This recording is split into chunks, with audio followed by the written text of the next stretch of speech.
habitar en tu presencia, menguar para que crezcas tú y cada día seré más como tú. Quebranta mi corazón, quebranta mi vida, te entrego mi voluntad a ti. Todo lo que soy, Señor, todo cuanto tengo es tuyo. Yo quiero menguar para que crezcas tú.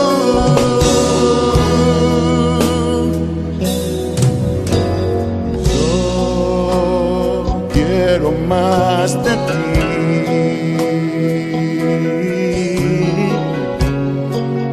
y habitar en tu presencia,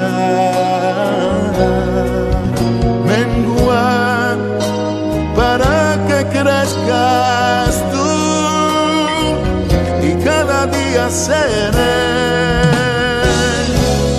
más como tú.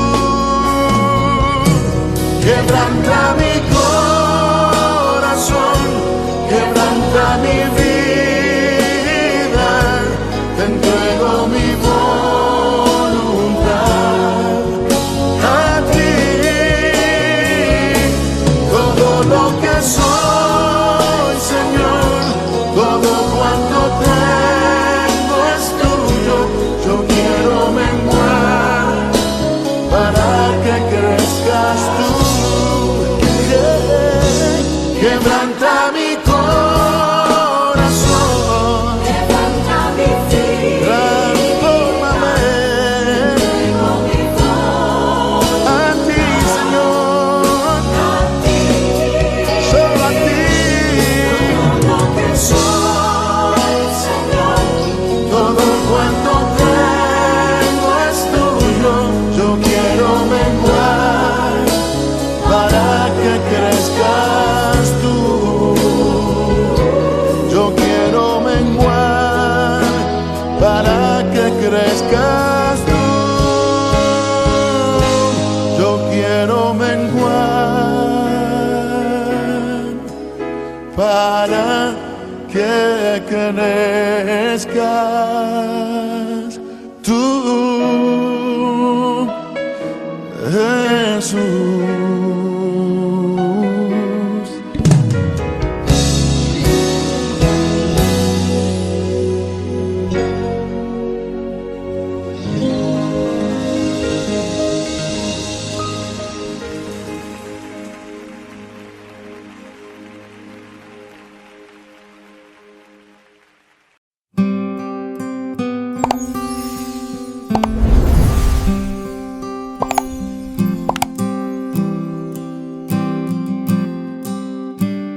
El libro de los Proverbios. Capítulo 1. Los Proverbios de Salomón, hijo de David, rey de Israel. Para entender sabiduría y doctrina, para conocer razones prudentes, para recibir el consejo de prudencia, justicia, juicio y equidad, para dar sagacidad a los simples y a los jóvenes inteligencia y cordura. Oirá el sabio y aumentará el saber, y el entendido adquirirá consejo, para entender proverbio y declaración, palabras de sabios y sus dichos profundos. El principio de la sabiduría es el temor de Jehová. Los insensatos desprecian la sabiduría y la enseñanza. Oye, hijo mío, la instrucción de tu padre, y no desprecies la dirección de tu madre, porque adorno de gracia serán a tu cabeza y collares a tu cuello. Hijo mío, si los pecadores te quisieren engañar, no consientas. Si dijeren, ven con nosotros, pongamos acechanzas para derramar sangre, acechemos sin motivo al inocente, los tragaremos vivos como el Seol y enteros como los que caen en un abismo, hallaremos riquezas de toda clase, llenaremos nuestras casas de despojos, echa tu suerte entre nosotros, tengamos todos una bolsa. Hijo mío, no andes en camino con ellos. Aparta tu pie de sus veredas, porque sus pies corren hacia el mal y van presurosos a derramar sangre, porque en vano se tenderá la red ante los ojos de toda ave. pero ellos a su propia sangre ponen acechanzas y a sus almas tienden lazo. Tales son las sendas de todo el que es dado a la codicia, la cual quita la vida de sus poseedores. La sabiduría clama en las calles, alza su voz en las plazas, clama en los principales lugares de reunión, en las entradas de las puertas de la ciudad dice sus razones. ¿Hasta cuándo, oh simples, amaréis la simpleza, y los burladores desearán el burlar, y los insensatos aborrecerán la ciencia? Volveos a mi reprensión. He aquí yo derramaré mi espíritu sobre vosotros, y os haré saber mis palabras. Por cuanto llamé, y no quisisteis oír, extendí mi mano, y no hubo quien atendiese, sino que desechasteis todo consejo mío, y mi reprensión no quisisteis. También yo me reiré en vuestra calamidad, y me burlaré cuando os viniere lo que teméis. Cuando viniere como una destrucción lo que teméis, y vuestra calamidad llegare como un torbellino, cuando sobre vosotros viniere tribulación y angustia. Entonces me llamarán, y no responderé. Me buscarán de mañana, y no me hallarán, por cuanto aborrecieron la sabiduría, y no escogieron el temor de Jehová, ni quisieron mi consejo, y menospreciaron toda la reprensión mía. Comerán del fruto de su camino, y serán hastiados de sus propios consejos. Porque el desvío de los ignorantes los matará, y la prosperidad de los necios los echará a perder. Mas el que me oyere habitará confiadamente, y vivirá tranquilo sin temor del mal.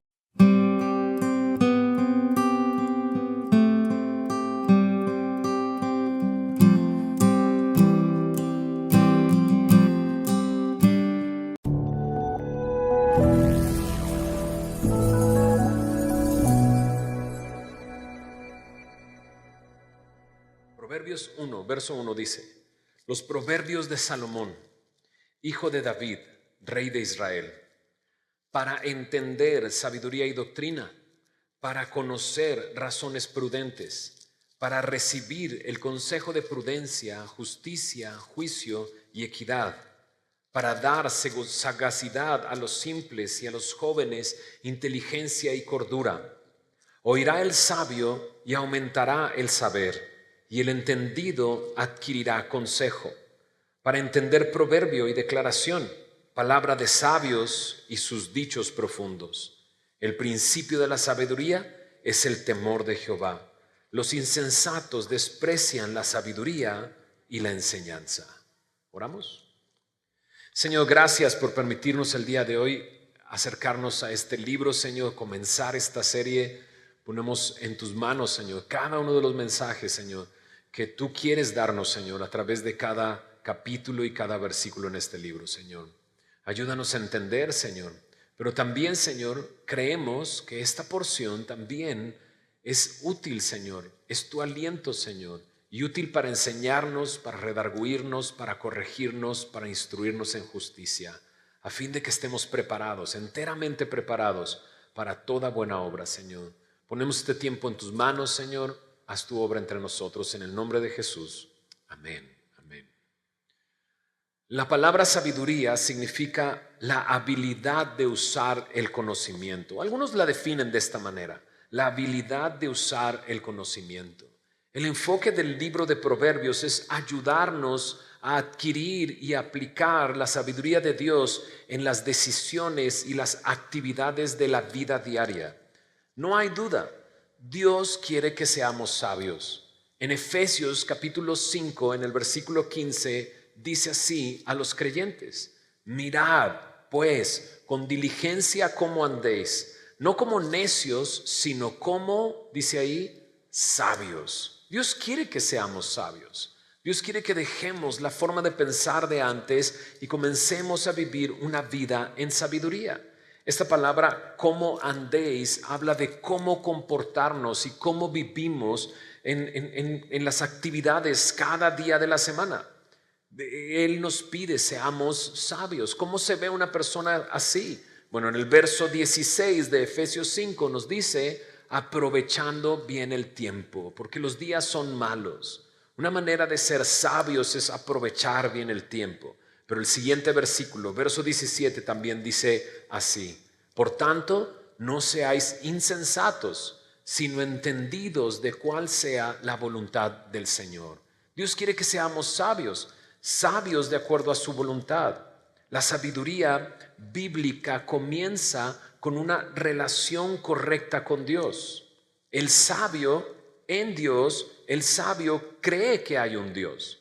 De hecho, en el Salmo 14, versículo 1, leemos claramente: dice el necio en su corazón, no hay Dios. El contraste, el sabio cree que hay un Dios y cree que ese Dios ha creado todo y gobierna sobre todas las cosas y ha establecido un orden.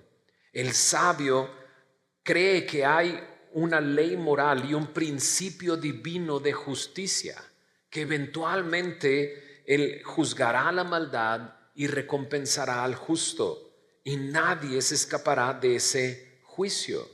La sabiduría bíblica no tiene que ver con educación, sino con un entendimiento espiritual y moral, carácter y valores de Dios. Eso es sabiduría. Este libro lo hemos llamado así, Sabiduría de Dios, Proverbios, a esta serie, porque eso es lo que Dios quiere darnos, su sabiduría. Pero vayamos poco a poco a través de esta pequeña introducción. Dice así en el versículo 1 del capítulo 1, los proverbios de Salomón, hijo de David, rey de Israel.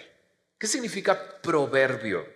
La palabra proverbio significa símil, comparación, o también otros lo ven como una máxima o como un dicho. El libro está escrito así.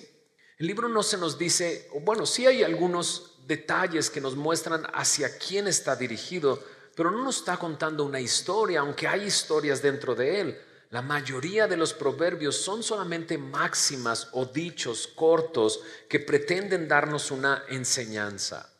Secularmente, el escritor, autor Miguel de Cervantes Saavedra dijo: un proverbio es una frase corta basada en una larga experiencia. Una pequeña frase basada en una larga experiencia. En el mundo hay millones de proverbios, de dichos, de sabiduría popular. Hay libros basados en esa sabiduría popular, dichos por aquí y por allá, los que el Chapulín Colorado mezclaba. ¿Se acuerdan cómo los mezclaba uno con el otro? Bueno, hay muchos proverbios en el mundo y a través de las culturas ha habido estas máximas que traen alguna sabiduría. Y algunos podrían decir en base a eso, pues déjame vivir, déjame tener muchas experiencias y las experiencias me harán sabio, pero simplemente observando alrededor nuestro. Creo que conocemos personas, incluso en nuestro círculo cercano, que han vivido muchas experiencias y están muy alejados de ser sabios, porque la sabiduría no tiene que ver con algo intelectual, sino con algo espiritual. No necesariamente vivir muchas cosas me va a hacer adquirir sabiduría. La sabiduría se puede aprender en tu propia persona o en base a las experiencias de otra persona. Y aquí tenemos un libro que en base a lo que Salomón quiere enseñarnos, quiere que aprendamos, que atesoremos, que adquiramos esa sabiduría, pero sabiduría de Dios para vivir en el día a día. Este libro de Proverbios, no sé si te has dado cuenta, pero tiene 31 capítulos. Algunos dicen, tiene 31 capítulos, un capítulo para cada día del mes. Y algunos tienen esa práctica, ¿no? De repente cuando no sabes qué leer o qué porción leer de la escritura, solamente pregunta, ¿qué día es hoy? No, pues ¿hoy qué día es? 11. 10, mira, leí el 11, no es cierto. No lo he leído, pero hoy es día 10, ¿qué leo? Pues el capítulo 10 de Proverbios. Algunos lo tienen como una práctica, leer el capítulo del día del mes en el que estamos. Y si lo hicieras todo el año, terminarías leyendo el libro de Proverbios 12 veces. Imagínate, una gran bendición pegarnos a este libro. Pero tiene diferentes secciones este libro. En el versículo 1 ya leímos los proverbios de Salomón. Pero acompáñame rápidamente a Proverbios capítulo 10, versículo 1. Proverbios 10, 1. Proverbios 10:1 también dice así, los proverbios de Salomón. Pareciera que aquí comienza una segunda sección. Y sí, la primera sección de Proverbios, capítulo 1 al capítulo 9, es Salomón explicándonos qué es la sabiduría y en mucho sentido comparar al necio, al insensato con el hombre sabio. A eso se va a dedicar. Nos vamos a dar cuenta en estas primeras semanas que vamos a estar estudiando este libro. Pero a partir del capítulo 10, entonces, Salomón trae los proverbios de Salomón y ahora sí en muchos detalles diversos de la vida. Pero hay otra sección más. Acompáñame a Proverbios 25. Allí en el versículo 25 nos dice esto. Capítulo 25, versículo 1. También estos son proverbios de Salomón, los cuales copiaron los varones de Ezequías, rey de Judá. Así es que las primeras dos secciones nos dice son proverbios de Salomón, pero esta sección, a partir del capítulo 25, son unos proverbios recopilados por los varones de Ezequías, rey de Judá. Es una compilación de algunos de los proverbios que escribió Salomón. Pero checa ahí mismo, pero unos versículos atrás, capítulo 24, versículo 23. Dice ahí, también estos son dichos de los sabios. Así es que no todo el libro de proverbios está escrito por Salomón. Algunos son proverbios de los sabios y sobre todo los dos últimos capítulos de este libro. Mira lo que dice en Proverbios capítulo 30. Proverbios capítulo 30, versículo 1. Dice ahí, palabras de Agur. Estas no son de Salomón, sino son de este hombre Agur, hijo de Jaque, y es una profecía que dijo el varón a Itiel y a Ucal. Y por último, el capítulo 31. Creo que este capítulo 31 es el que hemos enseñado en Semilla ya varias veces, porque ¿se acuerdan de qué se trata? De la mujer virtuosa. Pero lo que está escrito en Proverbios sobre la mujer virtuosa no lo escribió Salomón. Mira lo que dice en Proverbios 31, verso 1. Palabras del rey Lemuel, la profecía que le enseñó su madre.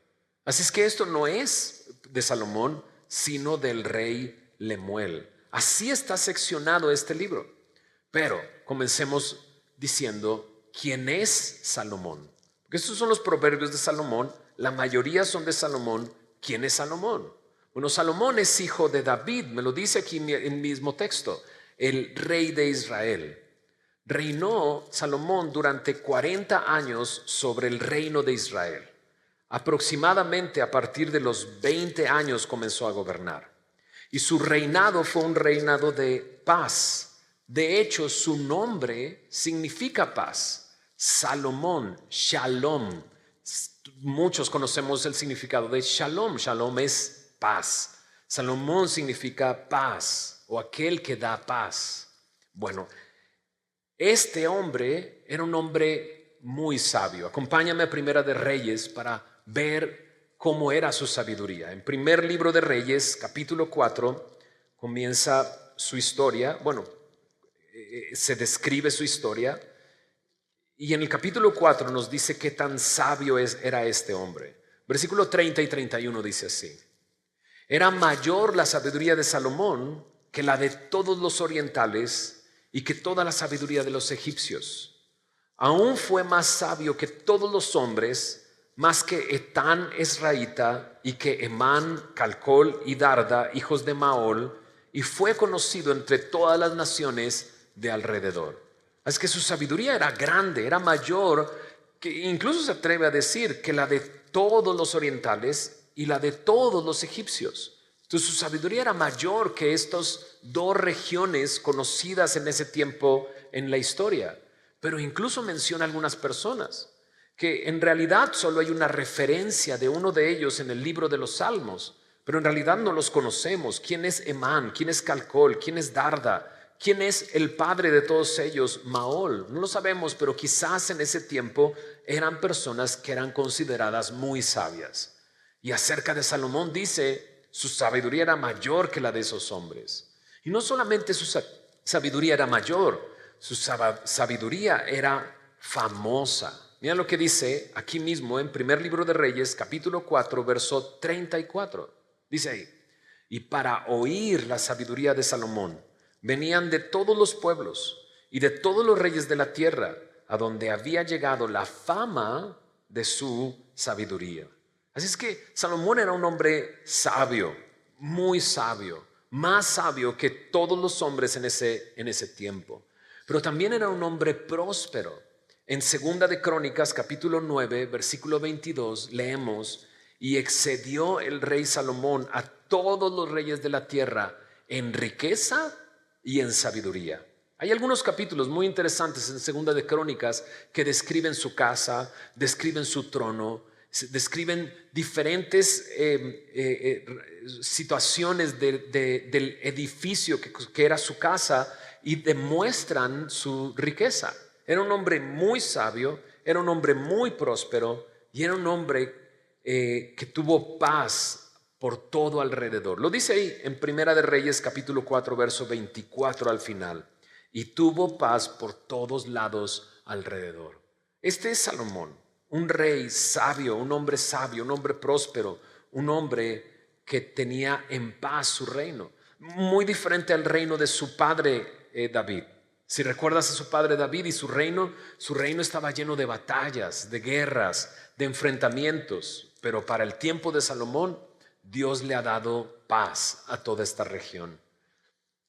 ¿Cómo llegó a ser un hombre sabio y un hombre próspero? Mira lo que dice el capítulo anterior. Primer libro de Reyes, capítulo 3. Dice así en el versículo 3. Mas Salomón amó a Jehová, andando en los estatutos de su padre David. Solamente sacrificaba y quemaba incienso en los lugares altos. Esto no era permitido, pero él lo hacía. En uno de esos lugares, en Gabaón, llegó a ofrecer 1000 holocaustos. Y mira lo que dice en el verso 5. Precisamente en ese lugar, dice ahí: se le apareció Jehová a Salomón en Gabaón una noche en sueños. Le dijo Dios: pide lo que quieras que yo te dé. ¿Te imaginas que Dios se aparezca delante de ti y te diga: pídeme lo que quieras? Solo toma 3 segundos pensar, ¿qué le pedirías? Creo que la decisión que tomes refleja lo que tú has tenido como valioso o lo que ves como valioso en toda tu vida, ¿no? Creo que esta también es una pregunta que no podríamos responder al aire así solamente, sino que realmente deberíamos de pensarlo. Bueno, Salomón recibió esta palabra de Dios: pide lo que quieras que yo te dé. ¿Cómo respondió Salomón? Dice en el verso 6. Y Salomón dijo: tú hiciste gran misericordia a tu siervo David, mi padre, porque él anduvo delante de ti en verdad, en justicia y con rectitud de corazón para contigo, y tú le has reservado esta tu gran misericordia, en que le diste hijo que se sentase en su trono, como sucede en este día. Él está diciendo: a David le mostraste misericordia y se extendió esa misericordia, por lo cual estoy yo aquí. Verso 7. Ahora pues, Jehová Dios mío, tú me has puesto a mí, tu siervo, por rey en lugar de David mi padre, y yo soy joven y no sé cómo entrar ni salir. Y tu siervo está en medio de tu pueblo, al cual tú escogiste, un pueblo grande, que no se puede contar ni numerar por su multitud. Da pues, y aquí está la petición, da pues a tu siervo corazón entendido para juzgar a tu pueblo, para discernir entre lo bueno y lo malo, porque ¿quién podrá gobernar tu pueblo tan grande? ¿Qué es lo que está pidiendo Salomón? Salomón está pidiendo sabiduría, un corazón entendido, un corazón entendido para dictar juicios, para juzgar correctamente, discernimiento, dice él, entre lo bueno y lo malo. ¿Y qué sucedió? Verso 10. Y agradó delante del Señor que Salomón pidiese eso. Mira cómo le contesta el Señor. Le dijo Dios: porque has demandado esto y no pediste para ti muchos días. Dices: oh, yo hubiera pedido eso. Que mi vida sea muy larga, Señor, ¿no? Dice: no pediste para ti muchos días, ni pediste para ti riquezas. Dices: oh. Ni pediste la vida de tus enemigos, sino que demandaste para ti inteligencia para oír juicio. He aquí lo he hecho conforme a tus palabras. He aquí te he dado un corazón sabio y entendido, tanto que no ha habido antes de ti otro como tú, ni después de ti se levantará otro como tú.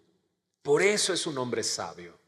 Él le pidió sabiduría a Dios, Dios contestó dándole sabiduría, sabiduría como ninguno antes ni después de él. Por eso es un hombre sabio. Pero ahí no termina el Señor, ¿no? ¿No te encanta que el Señor de repente contesta tu oración, pero le añade como una cereza encima? ¿No? Así lo hace. Verso 13 dice, y aún también te he dado las cosas que no pediste, riquezas y gloria, de tal manera que entre los reyes ninguno haya como tú en todos tus días. Es que ¿por qué este es un hombre sabio y un hombre próspero? Creo que la respuesta es por la gracia de Dios. Porque Dios así se lo concedió. Sabiduría, prosperidad, y lo guardó en paz durante su reinado. Este es su nombre, este es Salomón. Ahora, en el Nuevo Testamento, Jesús menciona a Salomón. Lo menciona en el libro de Mateo. Acompáñame, Mateo capítulo 6. Solamente Jesús menciona a Salomón en 2 ocasiones. Aquí en Mateo 6 y en Mateo capítulo 12.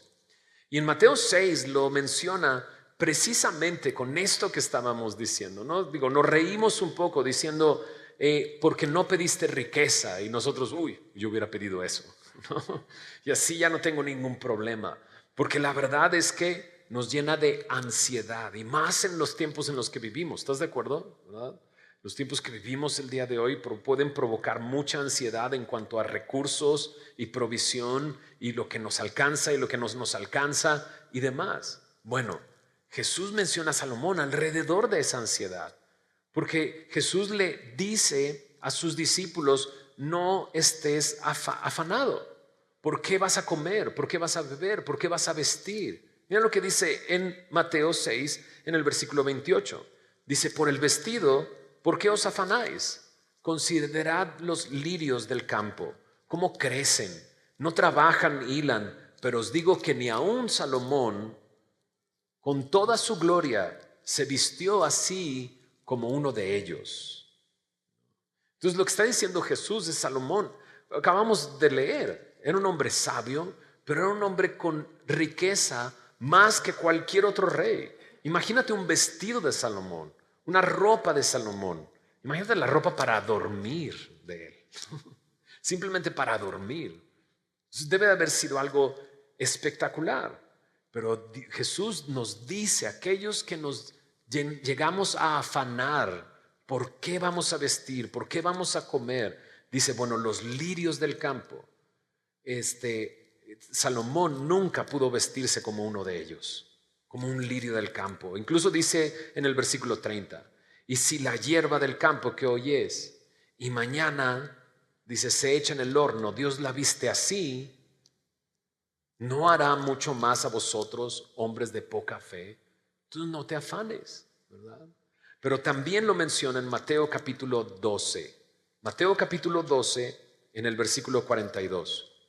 Jesús está confrontando a los escribas y los fariseos, los religiosos de su época, y les dice así, la reina del sur se levantará en juicio con esta generación y la condenará, porque ella vino de los fines de la tierra para oír la sabiduría de Salomón.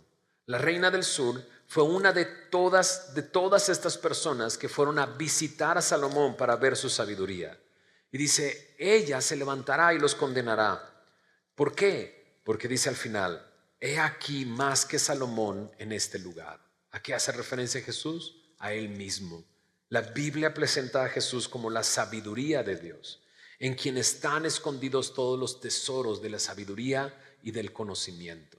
Regresemos a ver quién es Salomón, porque vimos su reino, cómo él es un hombre sabio, cómo era un hombre próspero, cómo tenía un reino de paz. Pero dice ahí en Proverbios 1:1, Proverbios de Salomón, hijo de David. ¿Quién es su mamá? Bueno, ¿te acuerdas de este momento tan difícil en la vida de David cuando pecó, ¿no? Quitándole la esposa a su vecino y luego mandando a matar a su vecino? ¿Te acuerdas del nombre de ella? Sí. Betsabé, ok. La madre de Salomón es Betsabé. Este momento tan terrible en la vida de David, porque la vida de David iba en ascenso hasta llegar ese momento en que se encontró en ociosidad, preguntó por algo que no tenía que preguntar, vio algo que no tenía que ver, tomó algo que no le pertenecía y su vida vino en declive. De hecho, pasó tiempo enfermo físicamente, sus huesos secos, sintiendo como todo se secaba dentro de él mientras callaba su pecado, hasta que lo confesó. Bueno, el hijo con el que tuvo con Betsabé, este primer hijo, cuando cometió adulterio, murió. Pero Salomón es el hijo después de ese hijo. Mira lo que dice en 2 de Samuel, capítulo 12. Porque esto me llama mucho la atención acerca de Salomón y me sorprende acerca de Dios, básicamente. 2 de Samuel, capítulo 12. El capítulo 11 es este capítulo trágico. El capítulo 12 es cuando Dios confronta a David y él se da cuenta y se arrepiente. Y al final, casi al final del capítulo 12, dice así en el versículo 24: y consoló David a Betsabé, su mujer, y llegándose a ella, durmió con ella, y ella le dio a luz un hijo y llamó su nombre Salomón. ¿Me ayudas a decir las últimas 4 palabras? Dice así: al cual amó Jehová. ¿No? Bueno, podemos decirlo de otra manera, ¿verdad? Dios amó a este niño Salomón. Así está construida la frase, al cual amó Jehová. No es que Salomón amara a Jehová, es un bebé, ¿no? Apenas acaba de nacer, sino que Dios ama a Salomón. El verso 25 continúa diciendo: y envió un mensaje por medio de Natán, profeta. Y dice, así llamó su nombre, Jedidías, a causa de Jehová. Bueno, Salomón tiene otro nombre. Este nombre es Jedidías. ¿Qué significa Jedidías? Jedidías significa amado de Jehová. Es que no solamente se nos dice en el texto que Dios amó a este niño llamado Salomón, sino que le dio este nombre, porque el profeta Natán de parte de Dios le dice, llámalo Jedidías, para que te quede claro que Dios lo ama. Y aquí me doy cuenta de algo muy interesante, que Dios no juzga a los hijos por los pecados de los padres. No. Dios no culpa a los hijos por los pecados de sus padres. Y no importa de qué manera haya sido la relación de tus padres o lo que hicieron tus padres, podemos encontrar en la palabra que Dios nos ama, así como amaba a Salomón. Lo amó a pesar de la situación en la que estaban envueltos sus padres. Dios lo amó, y no solamente lo amó, sino que lo llamó para ser un rey. Lo designó para ser el heredero. ¿No tenía otros hijos David? No, David tenía muchos hijos. De hecho, para este momento tenía alrededor de 19 hijos. Pero Dios escogió a Salomón para hacerlo un hombre sabio, para hacerlo un hombre próspero. Dios lo escogió, ¿no? Mira lo que dice Salomón acerca de sus padres. En Proverbios capítulo 4, Salomón describe a sus padres y lo que le enseñaron sus padres. ¿Quiénes son? Pues David y Betsabé, como acabamos de ver. En Proverbios capítulo 4, versículo 3, dice de esta manera: porque yo también fui, dice, hijo de mi padre, delicado y único delante de mi madre. Y él, mi padre, dice, me enseñaba y me decía, retenga tu corazón mis razones, guarda mis mandamientos y vivirás. Adquiere sabiduría, adquiere inteligencia. No te olvides ni te apartes de las razones de mi boca. No la dejes y ella te guardará. ¿No dejar a quién? Pues a la sabiduría y la inteligencia. No la dejes y la sabiduría te guardará. Ámala, dice, y te conservará. Sabiduría ante todo, adquiere sabiduría, y sobre todas tus posesiones, ¿qué dice? Adquiere inteligencia. Entonces Salomón está diciendo acerca de sus padres lo que sus padres le enseñaron. Ahora entiendo por qué Salomón pidió lo que pidió cuando llegó a ser un rey, a los 20 años de edad aproximadamente. ¿Qué pides? y Él pide un corazón entendido para saber juzgar, para saber discernir. Porque sus padres comenzaron a enseñarle esto, adquiere sabiduría. Aquí hay un buen punto para todos aquellos que somos papás. ¿Qué le estamos enseñando a nuestros hijos? Que adquieran qué, que busquen qué, que persigan qué. Muchas veces les enseñamos más no diciéndoles, sino con nuestra actitud. ¿Qué es lo que tú más valoras? ¿A qué le das más valor? ¿Qué es lo que te hace enojar si alguna vez te enojas delante de tus hijos? Y que les muestre a ellos, esto es importante para mi papá. Porque lo que es Salomón, él pidió sabiduría porque sus padres le enseñaron, adquiere sabiduría, busca sabiduría. Porque si encuentras la sabiduría y la buscas y la amas, te conservará y te guardará, como veremos en unos momentos. Pero Salomón no solamente aprendió de eso, sino que aprendió muchas cosas. Sin duda pasó tiempo estudiando, viajando, observando y sobre todo escribiendo. Mira lo que dice en primero libro de Reyes, capítulo 4, una vez más, en el versículo 32 y 33.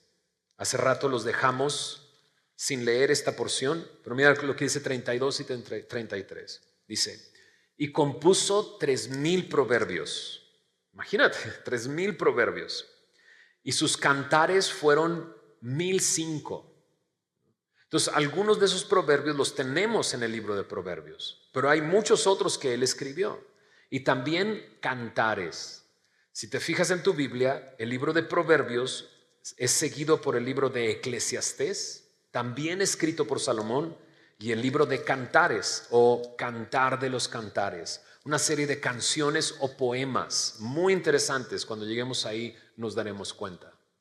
Entonces Salomón era un escritor, escribía libros, escribía proverbios, escribía cantos, escribía. Pero mira lo que dice el verso 33. También disertó sobre los árboles, desde el cedro del Líbano hasta el hisopo que nace en la pared.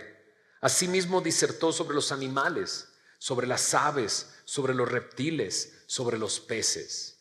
Es que muy probablemente también escribió libros de botánica o de zoología. Era un hombre muy inteligente. ¿Okay? Ahora, no hay duda, Dios lo amaba y como leímos al principio en el capítulo 3, él amaba al Señor. Él es el que hizo el templo en Jerusalén. Cuando hablamos del templo, generalmente hablamos del templo de Salomón. Y ese templo se llenó de la gloria de Dios cuando lo inauguraron y Salomón estuvo ahí y presenció eso. Pero al final de sus días, en la práctica, pareciera que él no llevó a cabo aquello que está enseñando en Proverbios. Y comenzó, ¿te acuerdas que lo leí? Amaba al Señor, pero sacrificaba en los lugares altos, ¿no? Y empezó a comprometer algunas áreas de su vida. No solamente en eso, sino también en su primer matrimonio. Su primer matrimonio lo tuvo con la hija de Faraón, el rey de Egipto.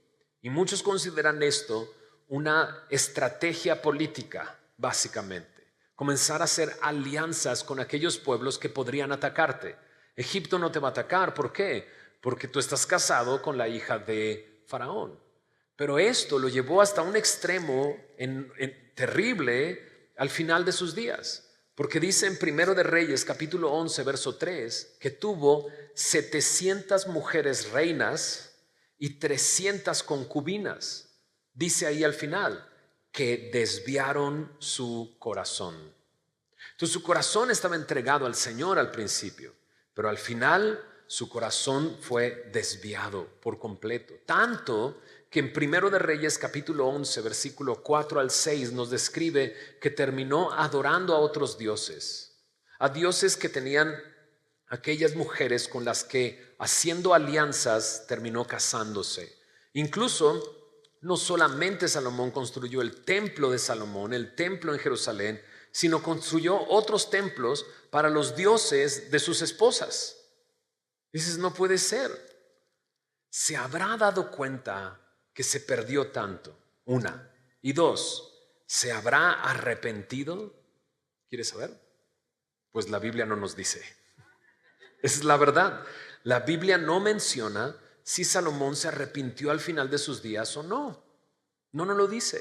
Hay ciertas cosas que al estudiar Eclesiastés, lo veremos, podrían mostrar un poco que Salomón pudo haberse arrepentido al final, sobre todo al cierre de su discurso en Eclesiastés. Mira lo que dice en Eclesiastés capítulo 12, en el versículo 12. Eclesiastés 12, versículo 12. Dice ahí: el fin de todo discurso oído es este: teme a Dios y guarda sus mandamientos, porque esto es el todo del hombre.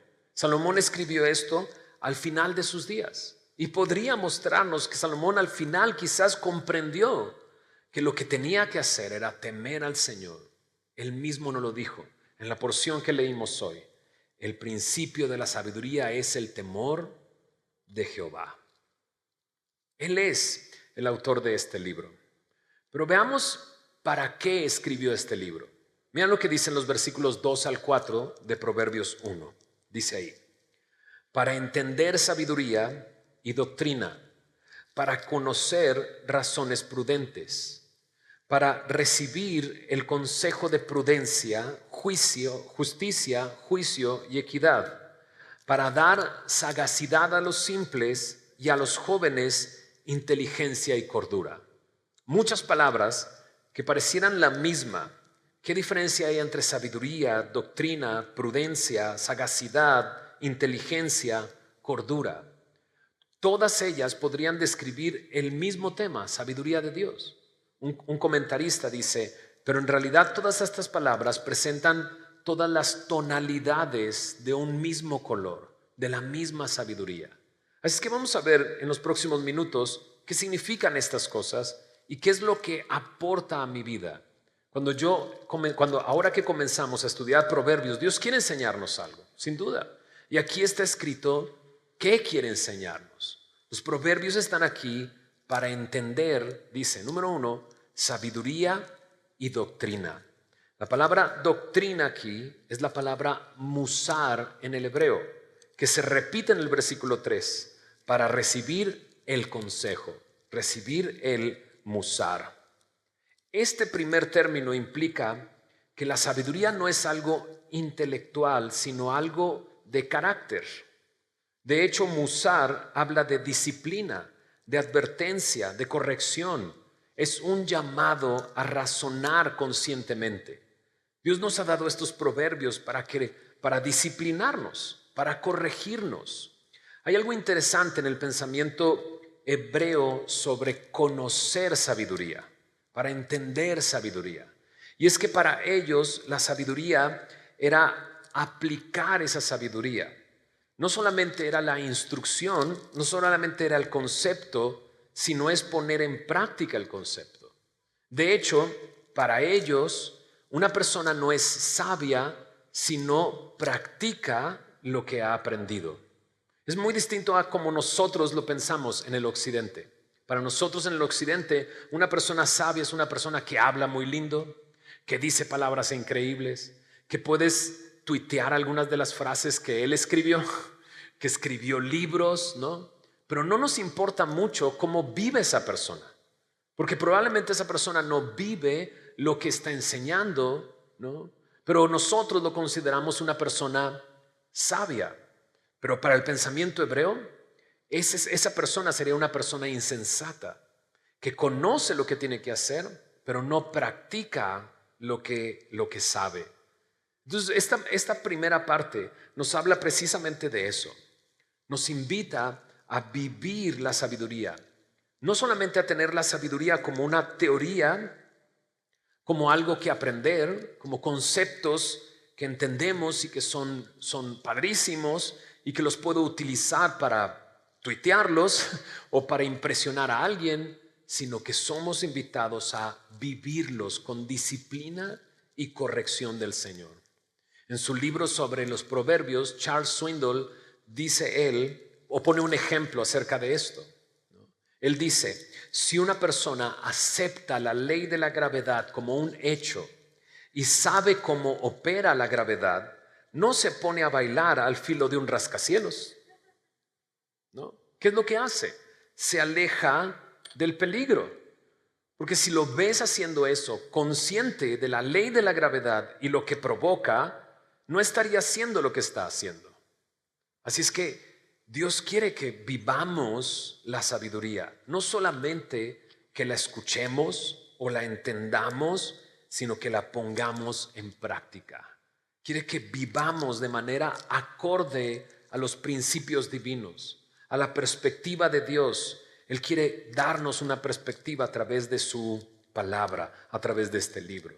Pero no solamente eso.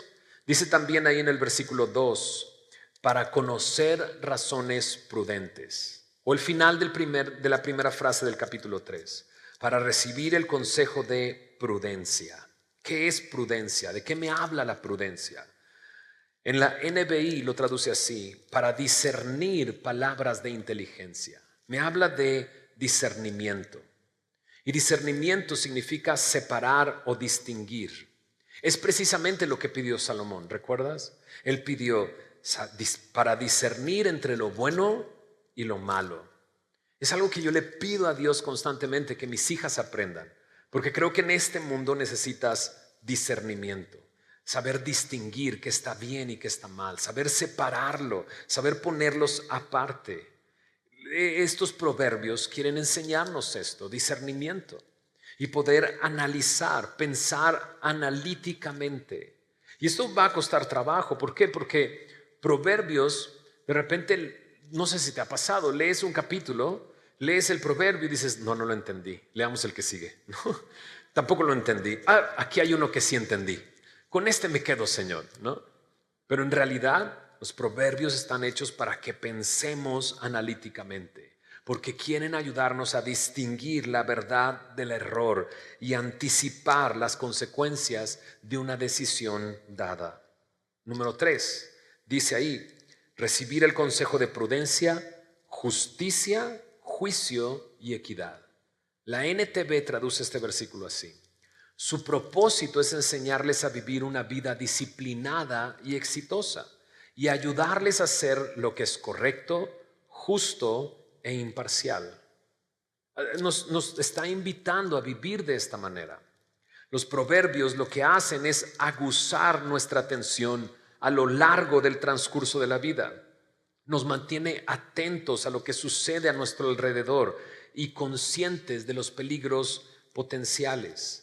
La palabra prudencia se traduce en una forma negativa como astucia. Y de esa manera es descrito Satanás en el huerto del Edén como el animal astuto, más astuto que todos los demás animales en el huerto. Pero de un lado positivo es esa inteligencia que ve las razones detrás de las cosas. Puede pensar a través de asuntos complejos y ver lo que hay detrás y tomar decisiones sabias. Un ejemplo también que encontré en un comentario es como cuando viajas en carretera, cuando tomas la autopista. La persona que va manejando tiene que ir atento, ¿estás de acuerdo? De hecho, cuando alguien más maneja y no está atento, estás muy nervioso. Entonces, así no está atento. La persona que va manejando tiene que estar atento porque sabe que en el transcurso en que avanza, si no está atento, puede salirse equivocadamente o se le puede pasar la salida que tiene que tomar. Él tiene que pensar más adelante para tomar la salida correcta, pero también porque hay accidentes.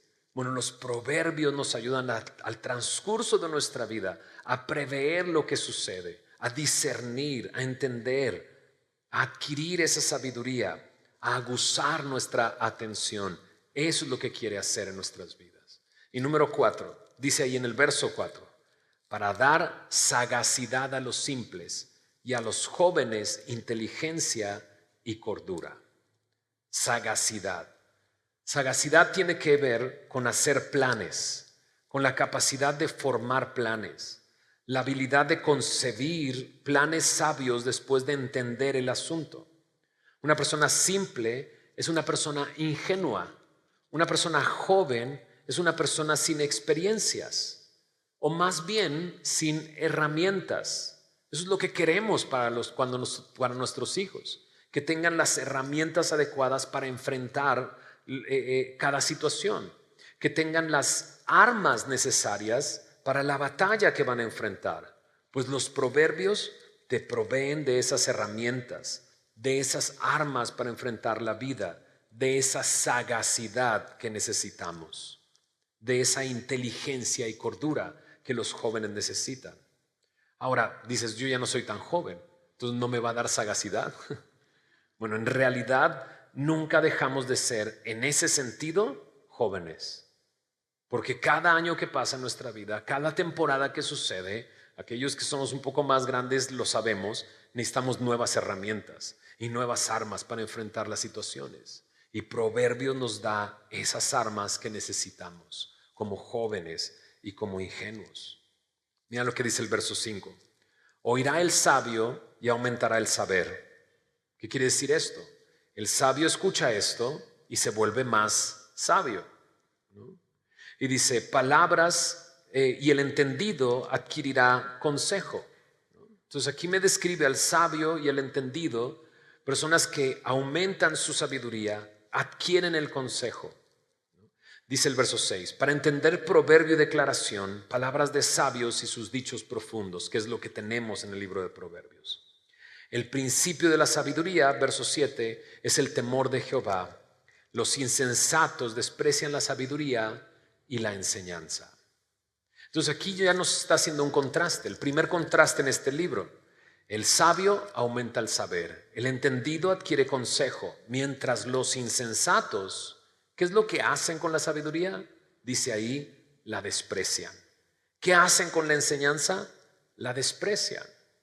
Y aquí nos damos cuenta de una cosa, que es un hecho. Los sabios entienden la condición en la que se encuentran. Lo que quiero decir es, la sabiduría es para aquel que quiere la sabiduría y que sabe que necesita esa sabiduría. Ahora, esa sabiduría comienza reconociendo quién es Dios. El principio de la sabiduría es el temor de Jehová. No voy a ahondar en este versículo porque tendremos una enseñanza temática acerca de esto, del temor de Dios. Pero el sabio quiere más sabiduría porque entiende, reconoce quién es Dios, se rinde a Él y continúa con devoción, buscándole a Él. Y cuando va y busca sabiduría, a quien encuentra y conoce es a Dios. Mira lo que dice en Proverbios capítulo 2, versículo 5. Proverbios 2, 5. Dice ahí, entonces entenderás el temor de Jehová y hallarás, ¿qué dice ahí? El conocimiento de Dios. O Proverbios 3, 6. Es un versículo que memorizamos junto con el 5, la seguridad de la dirección, ¿cierto? De la orientación. Proverbios 3, 5 y 6. Fíate de Jehová con todo tu corazón, no te apoyes en tu propio... ¿Dónde están los navegantes?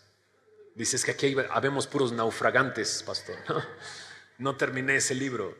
Proverbios 3, 5 y 6. Fíate de Jehová de todo tu corazón y no te apoyes en tu propia prudencia. Reconócelo en todos tus caminos y Él enderezará tus veredas. La sabiduría de Dios, los proverbios están hechos para eso, para que le conozcamos y para que le reconozcamos. Reconócelo. Solo piensa en eso, divide la palabra, reconocer. Es conocer al Señor mientras lo invitamos a participar en nuestro día a día, en nuestras actividades, en nuestras situaciones, en nuestras pruebas, en nuestros problemas. Pero la sabiduría comienza ahí. Está diseñada para aquel que la quiere, para aquel que reconoce a Dios, para aquel que se rinde a Dios, para aquel que continúa con devoción. En las próximas semanas nos vamos a dar cuenta que la sabiduría es presentada como una mujer y la sabiduría como aquello que tenemos que esperar a la puerta, que incluso tenemos que buscar y buscarla más que a la plata. El contraste es el sabio en su propia opinión. El sabio en sus propios ojos, el que cree que ya llegó y que no busca más porque no cree que lo necesita, la persona que no acepta consejo. Pero el verdaderamente sabio es enseñable, está abierto a las instrucciones, a la disciplina de Dios, al consejo del hombre, a la crítica, valora la verdad tanto como para pagar el precio. Pero el insensato, en el último versículo lo vemos, desprecia la sabiduría. La palabra insensato sugiere terquedad, obstinación o necedad. En todo el libro de Proverbios aparecen estas dos palabras, insensato y necio, palabras que son muy parecidas. Aquí aparece insensato, en otras partes aparece necio. La palabra insensato es aún más oscura que el necio, pero conforme avancemos en Proverbios nos daremos cuenta de qué tipo de persona está describiendo. Yo hice una pequeña lista, la estaremos viendo durante todo este estudio, pero solo para identificar cómo es que el necio desprecia la sabiduría y la enseñanza. De acuerdo a Proverbios, el necio no busca la sabiduría, no tiene paciencia, ni siquiera puede concentrarse para buscar la sabiduría. El necio da su opinión sin reflexionarla y no se da cuenta que al dar su opinión muestra su necedad. El necio, en su boca el proverbio es inútil, pero él cree que lo entiende y no puede imaginarse que está equivocado. El necio, el terco, es una amenaza, te hace perder el tiempo, es una molestia grave. Cree que nada ni nadie puede detenerlo. No detiene su ira, no controla su ira y camina hacia la muerte. El necio menosprecia a sus padres y se convierte para sus padres en tristeza, en pesadumbre, en dolor. La raíz del problema del necio no es un problema mental o intelectual. La raíz del problema del necio es espiritual, porque no respeta la verdad, porque prefiere ilusiones solamente. Lo que desprecia no solamente es la sabiduría, lo que desprecia es el temor de Jehová. Eso es lo que desprecia y lo que hace a un lado. El insensato, esta palabra de aquí, es un hombre que no tiene freno, que no tiene sentido de la proporción, que es insolente, no busca ni espera el consejo, se burla del pecado. Es tan terco que dice Proverbios 27, versículo 22, en la NTV lo dice así: es imposible separar al necio de su necedad, aunque lo muelas como el grano en un mortero. Imagínate, tú mueles el grano en un mortero y puedes deshacerlo, pero no puedes separar al necio de su necedad. Su problema no es que le falta conocimiento. O sea, venir al libro de Proverbios, el hecho de que estés aquí, pero con esta descripción del necio y del terco, dijiste, ah, caray, ahora sí que como que me describiste, pastor. ¿No? O como decían por allá en mis tiempos, pues si te queda el saco, pues póntelo, ¿no? Pero si tú vienes en esa necedad a ver Proverbios y pensar que con el conocimiento que adquieres se va a separar la necedad de tu corazón, la respuesta es no, no va a suceder. Porque el problema no es intelectual, el problema no es que te falte conocimiento, el problema es espiritual. Lo que tú necesitas es a Cristo. Lo que necesitas es comenzar por el principio. El principio de la sabiduría es el temor de Jehová. El necio dice en su corazón, no hay Dios. Es por eso de su necedad, porque él cree que se hizo a sí mismo. Pero si te pones a pensar, es imposible que tú te hayas hecho a ti mismo. Si no puedes controlar tu vida, no puedes controlar tu enojo y crees que puedes controlar el universo, si no puedes ni siquiera con tus actitudes. Una y otra vez a alguien de aquí le han dicho necio. Dices, oh. Dice, me tienen tanto miedo que no me lo dicen, pero sé que lo piensan. No nos hicimos nosotros a nosotros mismos. Te tienes que dar cuenta que tu vida es tan frágil, Yo creo que estos últimos 2 años nos han mostrado lo frágiles que somos, lo pequeño que somos, cómo algo sucede y todos nuestros planes pueden cambiar de inmediato. Lo que necesitas es a Cristo. Porque la Biblia describe a esta persona, al necio, con un corazón de piedra, el cual no puede entrar nada y del cual no puede salir nada. Pero Dios quiere quitarte el corazón de piedra y darte un corazón de carne, donde Él pueda escribir su voluntad para tu vida. Eso es lo que Él quiere hacer. Te ama tanto como ama a Salomón, Dios, que envió a su Hijo para morir en tu lugar por tus pecados. Tus pecados es lo que te ha separado de Dios, es lo que no te permite ver a Dios. Pero a lo mejor el día de hoy, en su gracia, como se lo concedió a Salomón, Él te muestra quién eres, te muestra tu condición, y no solamente eso, sino te muestra cómo Él es el único que puede cambiar tu condición. El pecado nos separa de Dios, el pecado nos lleva a la muerte, pero Él tiene vida como un regalo para nosotros. Él quiere quitar el corazón de piedra y darte un corazón de carne que transforme tu comportamiento. Porque yo sé que el necio lo intenta, lo ha intentado una y otra vez. Y está frustrado por dentro porque dice, lo intento y no me sale y no lo puedo hacer. Y en vez de reconocer eso, le echa la culpa a los de alrededor. Es que tú me hiciste hacer eso. El necio es así. Dios quiere cambiar tu vida. Dios quiere transformar tu vida. Y lo puede hacer. No solamente lo quiere hacer, lo puede hacer. Pero tiene que comenzar en esto. El principio de la sabiduría es el temor de Jehová. Que el día de hoy Dios se revele a tu vida.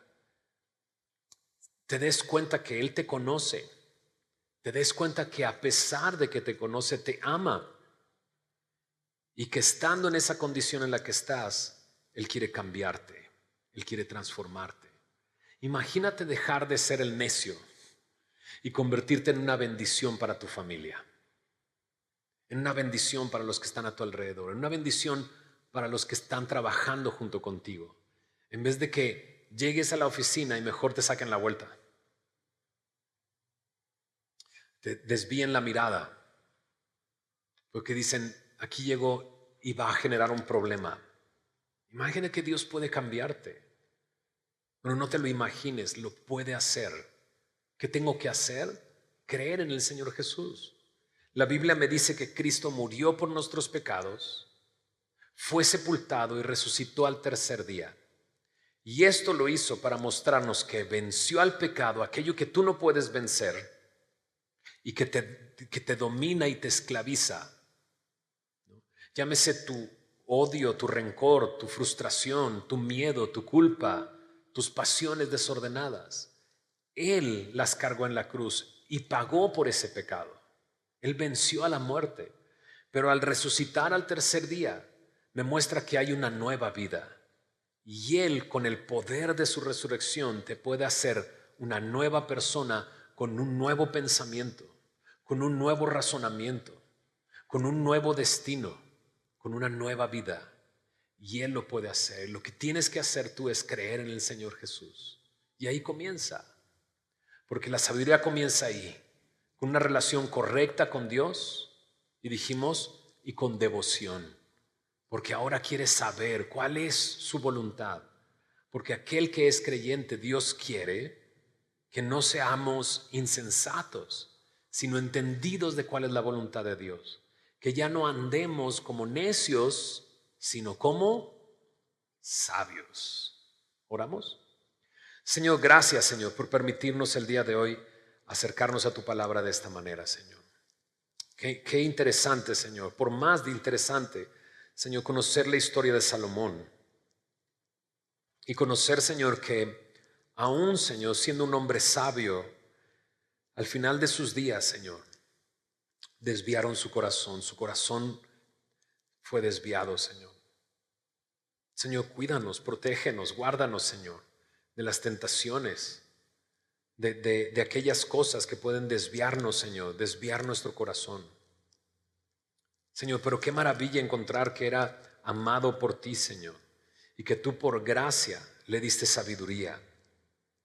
Señor, el día de hoy queremos acercarnos a tu palabra, Señor, y a ti, rogándote, Señor, que seas tú guiando, Señor, cada uno de los estudios que tendremos, cada cosa que aprendamos. Pero como lo hemos dicho, Señor, que tú nos des discernimiento, que tú nos des sagacidad, que tú nos ayudes a ver de antemano, Señor, aquellas cosas que se aproximan, Señor, a hacer planes, que nos des discernimiento para distinguir entre lo bueno y lo malo, Señor. Ayúdanos, Señor, a conocerte más, porque eso es lo que tú quieres, Señor, revelarte a nuestra vida a través de estas páginas, Señor. Sigue haciendo tu obra entre nosotros. Pero también te pido por aquellos que aún no te conocen y que el día de hoy escucharon que tú les amas y que tú estás dispuesto y puedes transformar su vida. Señor, te ruego que tú hagas tu obra en ellos, Señor. Que tú les reveles tu amor y tu gracia, Señor, en este momento, Señor. Y que ellos puedan rendir sus vidas a ti.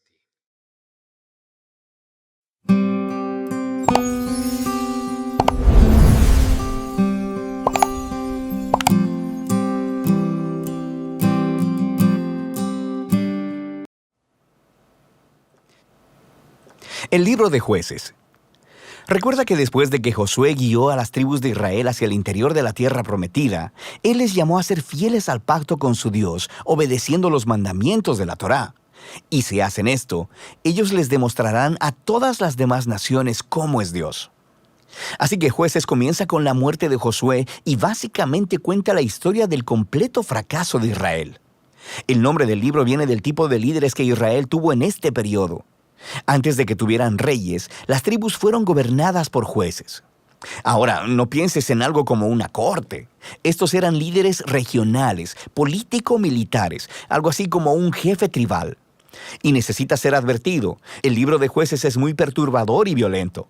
Cuenta la historia de la corrupción moral de Israel, de su mal liderazgo y básicamente de cómo vinieron a ser semejantes a los cananeos. Pero esta triste historia también debe generar esperanza para el futuro, y puedes ver esto en la manera en que el libro está diseñado. Hay una larga introducción que prepara el escenario para el fracaso de Israel, porque ellos no expulsan a los cananeos que quedaron. Luego tenemos la gran sección principal del libro, con historias acerca de la creciente corrupción de los jueces de Israel.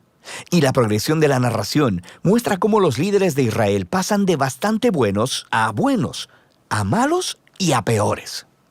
La sección final es bastante perturbadora y muestra la corrupción del pueblo de Israel en su totalidad. Así que profundicemos para explorar un poco más cada parte. La sección inicial comienza con las tribus de Israel en sus territorios en la tierra prometida. Y aunque Josué derrotó algunas de las ciudades cananeas claves, todavía había mucha tierra que conquistar y muchos cananeos viviendo en esas áreas. Así que el capítulo 1 incluye una larga lista de grupos cananeos y ciudades que Israel no expulsó de la tierra. Ahora, recuerda, el objetivo de expulsar a los cananeos era evitar que Israel adoptara la corrupción moral y la manera de adorar a sus dioses mediante el sacrificio de niños. Dios llamó a Israel a ser un pueblo santo, y esto no estaba sucediendo. El capítulo 2 describe cómo Israel simplemente se estableció junto a los cananeos y adoptó todas sus prácticas culturales y religiosas, y la historia se detiene justo aquí. Por casi un capítulo entero, el narrador nos da una vista general de todo lo que está a punto de suceder en el cuerpo del libro. Esta parte de la historia de Israel, dice el narrador, es una serie de ciclos en espiral descendente. Israel se vuelve como los cananeos, así que pecarían en contra de Dios. De manera que Dios les permitiría ser conquistados y oprimidos por los cananeos, y eventualmente los israelitas verían su error y se arrepentirían. Así que Dios levantaría a un libertador, un juez de entre Israel, que derrotaría al enemigo y traería una era de paz. Pero Israel eventualmente volvería a pecar, y el ciclo volvería a empezar. Este ciclo provee el diseño literario y el flujo de la siguiente sección principal del libro. Se repite para cada uno de los 6 jueces principales cuyas historias se relatan aquí. Ahora, las historias de los primeros 3 jueces, Otoniel, Ahod y Débora, son aventuras épicas, pero también son historias extremadamente sangrientas. Los jueces mismos o las personas que ayudaban al juez derrotaban a sus enemigos y libraban al pueblo de Israel. Las historias de los siguientes 3 jueces son más largas y se enfocan en las fallas del carácter de los jueces, quienes se vuelven peor cada vez. Así que Gedeón comienza bastante bien. Es un hombre cobarde, pero eventualmente termina confiando en que Dios puede usarlo para salvar a Israel. Así que él derrota a un enorme ejército de madianitas con solo 300 hombres, llevando antorchas y cántaros de barro. Pero Gedeón tiene un carácter bastante malo y asesina a un grupo de israelitas porque no lo ayudaron en su batalla. Y de ahí todo va de mal en peor. Él hace un ídolo con el oro que ganó en sus batallas, y después que él muere, todo Israel adora al ídolo como a un dios, y el ciclo comienza otra vez. El siguiente juez principal es Jefté, quien es algo así como un matón de la mafia que vive en las montañas. Y cuando las cosas se ponen muy mal para Israel, los ancianos vienen a él y le ruegan por su ayuda. Y Jefté era un líder muy efectivo. Ganó muchas batallas contra los amonitas, pero estaba tan poco familiarizado con el Dios de Israel que lo trata como a un dios cananeo. Jura sacrificar a su hija si gana la batalla. Esta trágica historia nos muestra qué tan bajo ha caído Israel. Ya no conocen el carácter de su propio Dios, lo que los lleva al asesinato y a la falsa adoración. El último juez, Sansón, es por mucho el peor. Su vida empezó con mucha promesa, pero a él no le importa el Dios de Israel. Era promiscuo, violento y arrogante. Ganó brutalmente batallas estratégicas contra los filisteos, pero a costa de su propia integridad, y su vida termina con un violento asesinato en masa. Ahora, una nota rápida. Notarás un tema repetido en la sección principal del libro. En momentos claves, el Espíritu de Dios empoderará a cada uno de estos jueces para lograr grandes actos de liberación. Ahora, el hecho de que Dios use a estas personas realmente arruinadas no significa que valide todas o aún algunas de sus decisiones. El primero y principal compromiso de Dios es salvar a su pueblo. Pero todo lo que tiene para trabajar son estos líderes corruptos, así que Él obra a través de ellos. Esta sección entera está diseñada para mostrarnos lo mal que se han puesto las cosas. Ya no puedes diferenciar entre los israelitas y los cananeos, y estos solo son los líderes. La sección final muestra a Israel como un todo, tocando fondo. Hay 2 historias trágicas aquí, y no son para gente con corazón muy débil. Están estructuradas por una frase clave que se repite 4 veces al cierre del libro. En esos días no había rey en Israel, y cada uno hacía lo que bien le parecía. La primera historia es acerca de un israelita llamado Micaía, que construye un templo privado para un ídolo. Y el lugar es saqueado por un ejército privado enviado de la tribu de Dan. Así que ellos llegan y se roban todo, y luego van y queman la pacífica ciudad de Lais y asesinan a todos sus habitantes. Es una historia horrible. Cuando Israel olvida a su Dios, los más fuertes se salen con la suya. La última historia del libro es aún peor. Es una impactante historia de abuso sexual y violencia que conduce a la primera guerra civil de Israel. Es una historia muy perturbadora y ese es el punto. Se supone que estas historias sirvan como advertencia. El descenso de Israel a la autodestrucción es el resultado de apartarse del Dios que los ama y quien los salvó de la esclavitud en Egipto. Israel necesita ser librado de nuevo, ahora de ellos mismos. El único rayo de esperanza se encuentra en esta frase repetida en la última parte del libro. De hecho, forma la última oración de la historia. No había rey en Israel. De manera que el escenario está listo para que los siguientes libros cuenten los orígenes de la familia del rey David, el libro de Ruth y también los orígenes del reinado mismo en Israel, el libro de Primera de Samuel. Pero la historia de los jueces tiene valor como tragedia. Es una explicación que nos trae sobriedad, nos demuestra la condición humana y al final apunta hacia la necesidad de la gracia de Dios enviando un rey que rescate a su pueblo. Y de esto trata el libro de Jueces.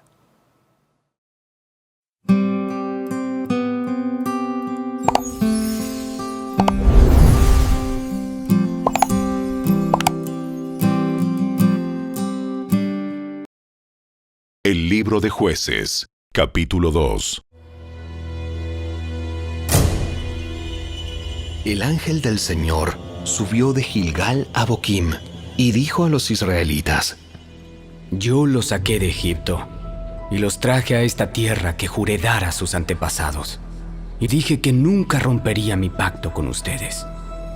Por su parte, ustedes no debían hacer ningún pacto con los habitantes de esta tierra, sino destruir sus altares. Pero desobedecieron mi mandato. ¿Por qué lo hicieron? Ahora declaro que ya no expulsaré a los pueblos que viven en la tierra de ustedes.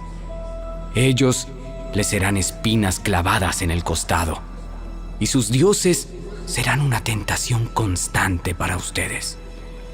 Cuando el ángel del Señor terminó de hablar a los israelitas, el pueblo lloró a gritos. Por eso llamaron al lugar Boquim, que significa llanto, y allí le ofrecieron sacrificios al Señor. Después que Josué despidió al pueblo, cada una de las tribus salió para tomar posesión del territorio que se le había asignado. Los israelitas sirvieron al Señor todo el tiempo que vivieron Josué y los líderes que lo sobrevivieron, aquellos que habían visto todas las grandes cosas que el Señor había hecho por Israel. Entonces Josué, hijo de Nun y siervo del Señor, murió a los 110 años de edad. Lo enterraron en Timnat-Sera, tierra que se le había asignado en la zona montañosa de Efraín, al norte del monte Gaas. Después de que murieron todos los de esa generación, creció otra que no conocía al Señor, ni recordaba las cosas poderosas que Él había hecho por Israel. Los israelitas hicieron lo malo a los ojos del Señor y sirvieron a las imágenes de Baal. Abandonaron al Señor, Dios de sus antepasados, quien los había sacado de Egipto. Siguieron y rindieron culto a otros dioses, los dioses de los pueblos vecinos, y así provocaron el enojo del Señor. Abandonaron al Señor para servir a Baal y a las imágenes de Astoret, lo cual hizo que el Señor ardiera de enojo contra Israel y que los entregara en manos de saqueadores, quienes les robaron sus posesiones. Los vendió a los enemigos que tenían a su alrededor y ya no podían vencerlos. Cada vez que los israelitas salían a la batalla, el Señor peleaba en contra de ellos e hizo que sus enemigos los derrotaran, tal como Él les había advertido, y el pueblo estaba muy angustiado. Entonces, el Señor levantó jueces para rescatar a los israelitas de la mano de sus agresores. Sin embargo, Israel no hizo caso a los jueces, sino que se prostituyó rindiendo culto a otros dioses. ¡Qué pronto se apartaron del camino de sus antepasados, los cuales habían obedecido los mandatos del Señor! Cada vez que el Señor levantaba a un juez sobre Israel, Él estaba con ese juez y rescataba al pueblo de sus enemigos durante toda la vida del juez, pues el Señor tenía compasión de su pueblo, que estaba sobrecargado de opresión y sufrimiento. Pero al morir el juez, la gente no solo volvía a sus prácticas corruptas, sino que se comportaba peor que sus antepasados. Seguía a otros dioses, los servía y les rendía culto.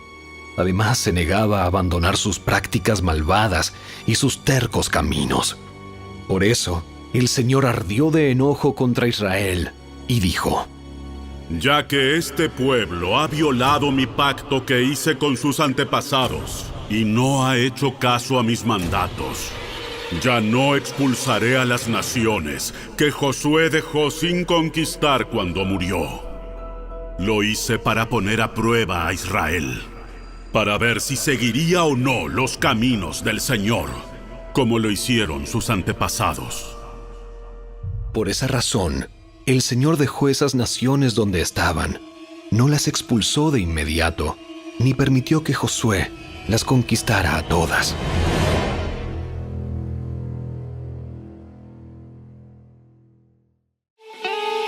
Si te gustó este video, dale me gusta, suscríbete a nuestro canal y asegúrate de activar la campanita de notificaciones para que siempre estés al día con nuestros nuevos recursos. Recuerda seguirnos también en nuestras redes sociales. Descarga ahora mismo la app y escucha la audio Biblia dramatizada en tu celular. Busca lectura pública de la Biblia en la tienda de tu dispositivo o vea la descripción de este video, donde también encontrarás los links de descarga. Para ver el siguiente video, toca el recuadro que aparece en tu pantalla. ¡Hasta pronto!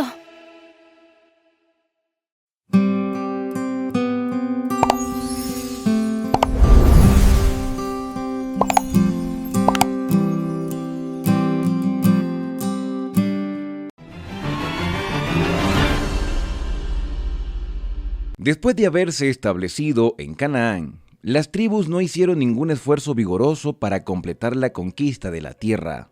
Satisfechas con el territorio que ya habían ganado, dejaron que su celo disminuyera y suspendieron la guerra. Cuando Israel se sintió fuerte, hizo tributario al cananeo, pero no lo expulsó. El Señor había cumplido fielmente por su parte la promesa hecha a Israel. Josué había quebrantado el poderío de los cananeos y había distribuido la tierra entre las tribus. A estas solo les quedaba confiar en la seguridad de la ayuda divina y completar la tarea de desalojar a los habitantes de la tierra, pero no lo hicieron. Aliándose con los cananeos, violaron abiertamente el mandamiento de Dios y así dejaron de cumplir la condición bajo la cual les había prometido ponerlos en posesión de Canaán. Desde la primera comunicación que Dios le dio en el Sinaí, habían recibido advertencias contra la idolatría. Inmediatamente después de la proclamación de la ley, se les mandó por medio de Moisés el siguiente mensaje con respecto a las naciones de Canaán: no te inclinarás ante sus dioses, ni los servirás, ni harás como ellos hacen, sino que los destruirás del todo y quebrarás totalmente sus estatuas. Pero serviréis al Señor vuestro Dios, y Él bendecirá tu pan y tus aguas. Yo apartaré de ti toda enfermedad. Éxodo capítulo 23, versículos 24 y 25. Este comentario fue extraído del libro Patriarcas y Profetas, página 527 y página 528. Bienvenidos una vez más, mis queridos amigos y hermanos, al recorrido explicativo por las Sagradas Escrituras. Hoy hemos llegado al capítulo 2 del libro de Jueces.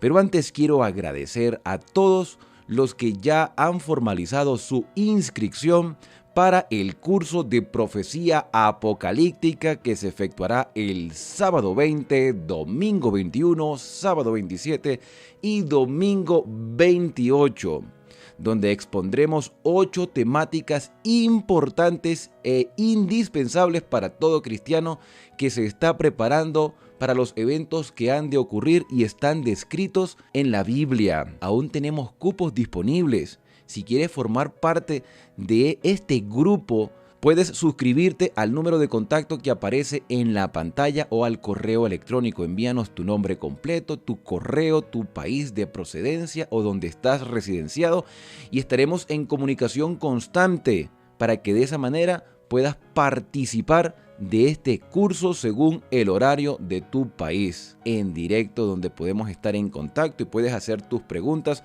sobre cualquiera de las temáticas que se van a exponer. Entre esas temáticas tendremos principios de interpretación profética, simbología bíblica. También hablaremos acerca de los cumplimientos proféticos a lo largo de la historia, en qué tiempo estamos y las proyecciones escatológicas según la revelación. Bueno, sin más preámbulos, vamos a adentrarnos entonces en el capítulo 2 del libro de Jueces. Este capítulo continúa todavía mostrando la realidad del pueblo de Israel que no pudo desarraigar a los cananeos que estaban habitando alrededor. Ya se habían logrado ciertas conquistas. El capítulo 1 mencionaba la muerte de Josué. Sin embargo, la recapitulación de algunos eventos muestran que Josué en el capítulo 2 todavía estaba vivo en el desarrollo de los acontecimientos como una base para mostrar todo lo que sucedería después de su muerte.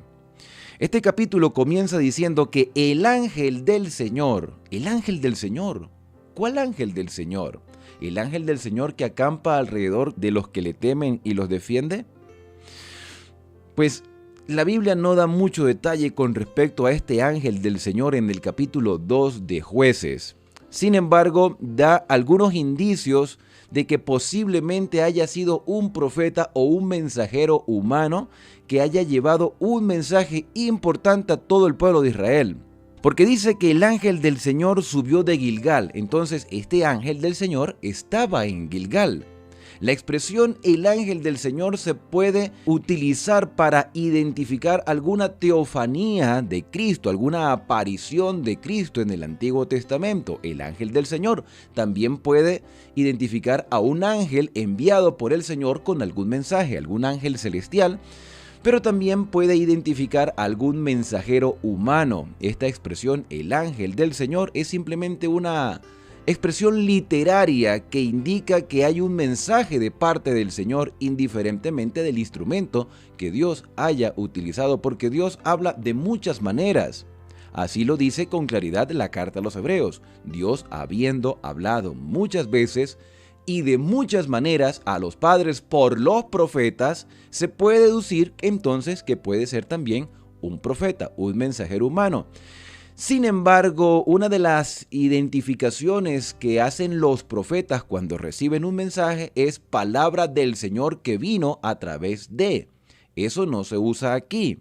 Y este ángel vino desde Gilgal. En Gilgal originalmente se había establecido el santuario del Señor cuando llegaron a la tierra de Canaán. ¿Cuál fue el mensaje de este ángel del Señor? Dice: yo os saqué, hablando como si fuese Dios, yo os saqué de Egipto y os introduje en la tierra que había jurado a vuestros padres.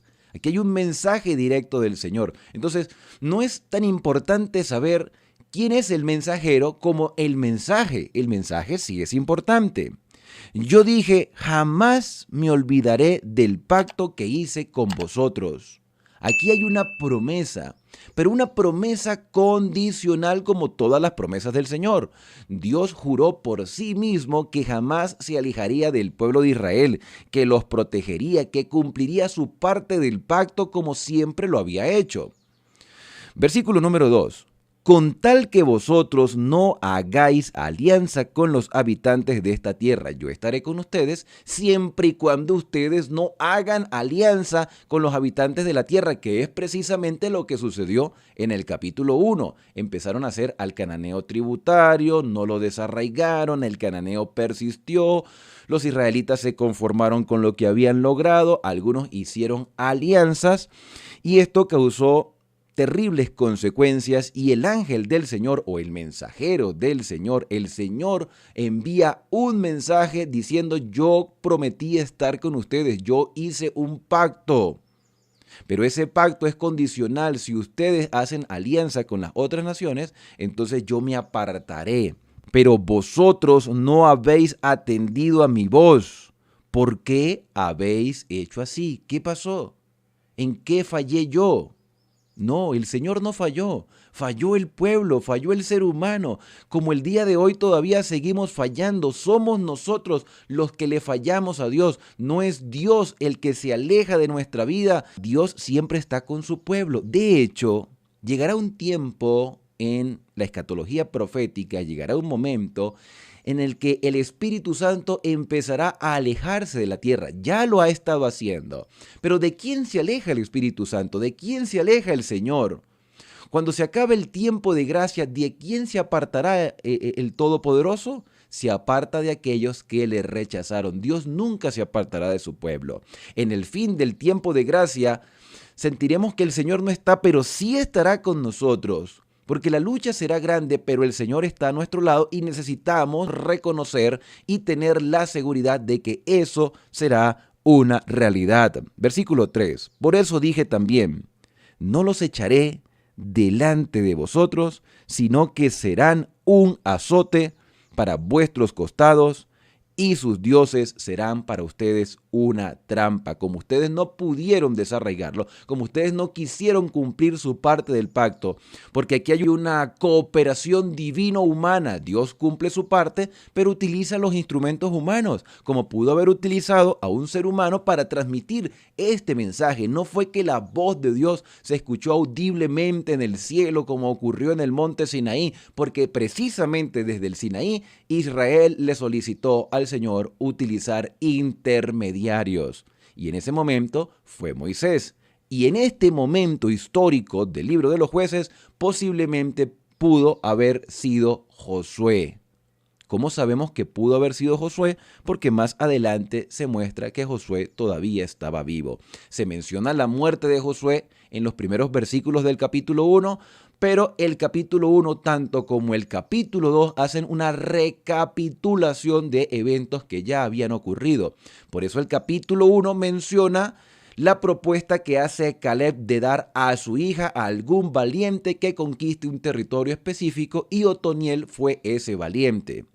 Ese mensaje del capítulo 1 o esa propuesta que da Caleb para dar matrimonio a su hija, ya lo habíamos estudiado en el capítulo 15 de Josué. Pero sigamos con el mensaje, versículo 4. Cuando el ángel del Señor habló estas palabras a todos los israelitas, todos escucharon. El pueblo lloró en alta voz, se lamentaron por este mensaje. Y es precisamente eso lo que deberíamos expresar cada vez que escuchamos el mensaje del Señor. Lamentarnos, pero no quedarnos en el lamento simplemente. Cada vez que participamos de algún tipo de conferencia, que asistimos a alguna reunión espiritual, nos sentimos movidos por el Espíritu Santo y lamentamos nuestra conducta. A todos nos ha pasado por los errores que hemos cometido. Pero no podemos quedarnos solo en el lamento. Debemos accionar. No podemos quedarnos simplemente con el sentimiento de dolor por el mensaje del Señor. Tenemos que actuar y pedirle a nuestro Padre Celestial que nos ayude en nuestra debilidad, y Él enviará su Espíritu Santo en nuestra ayuda. Así lo expresa Pablo en la carta a los romanos, cuando él dice: miserable de mí, ¿quién me librará de este cuerpo de muerte? Pero doy gracias a Dios por Jesucristo.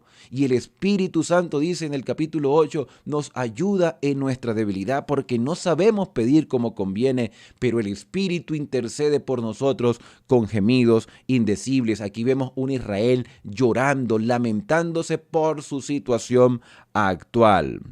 Y dice el versículo 5 que a ese lugar lo llamaron Boquín, lo identificaban con Boquín, que significa llanto. Pero en realidad era Boquín ese lugar. Se siguió llamando Boquín a este lugar a pesar de la identificación del acontecimiento. Dice la parte final del versículo 5 que ofrecieron allí sacrificios al Señor. Allí en Boquín ofrecieron sacrificios. ¿Dónde se debían ofrecer los sacrificios al Señor? En el santuario. ¿Y dónde estaba el santuario en ese momento? En Silo. Entonces el ángel del Señor vino de Gilgal a Silo, y allí en Silo estaban todos reunidos, posiblemente celebrando alguna de las fiestas de agradecimiento a Dios. Pudo haber sido la Pascua, pudo haber sido el Pentecostés, pudo haber sido el Sukkot, la fiesta de las cabañas, pudo haber sido el Yom Kippur, pudo haber sido la fiesta de las trompetas. No lo sabemos. Pero allí estaban todos los representantes de Israel. Había muchas personas de Israel allí alrededor del santuario en Silo, al cual llamaron Boquín, porque allí lloraron, porque allí se lamentaron, allí se entristecieron. Versículo 6. Josué. Entonces Josué aparece aquí. Josué estaba allí en ese momento. ¿Sería Josué el ángel del Señor? ¿Sería Josué el que expresó todos estos reproches, todas estas exhortaciones? Es posible, porque si el capítulo 1 es una recapitulación del capítulo 15, es posible que el capítulo 2 sea una recapitulación de los capítulos 23 y 24 del libro de Josué. Josué se toma 2 capítulos completos para exhortar. Algunos de estos 2 capítulos, 23 o 24 de Josué, pueden ser el paralelo del capítulo 2 del libro de Jueces, porque tanto en el capítulo 23 como en el 24 Josué presenta un mensaje de exhortación en dos momentos diferentes. Un mismo mensaje en dos momentos diferentes, o la completación de un mensaje en dos lugares o momentos diferentes. Versículo 6, Josué había despedido al pueblo y los israelitas se habían ido cada uno a posesionarse de su herencia, y el pueblo había servido al Señor todo el tiempo de Josué y de los ancianos que sobrevivieron a Josué, los que habían visto las grandes obras que el Señor había ejecutado por Israel. Josué, hijo de Nun, siervo del Señor, murió de 110 años y lo sepultaron en la heredad de Timnat Será en el monte de Efraín, al norte del monte Gaás. Y toda aquella generación fue también reunida con sus padres. Murió Josué, murió Eleazar, el sumo sacerdote, murió toda aquella generación que había cruzado el río Jordán. Murió toda aquella generación que cuando estuvieron niños o eran jóvenes, habían pasado por la experiencia del desierto. Y por supuesto, esta generación había escuchado cómo sus padres habían cruzado el Mar Rojo.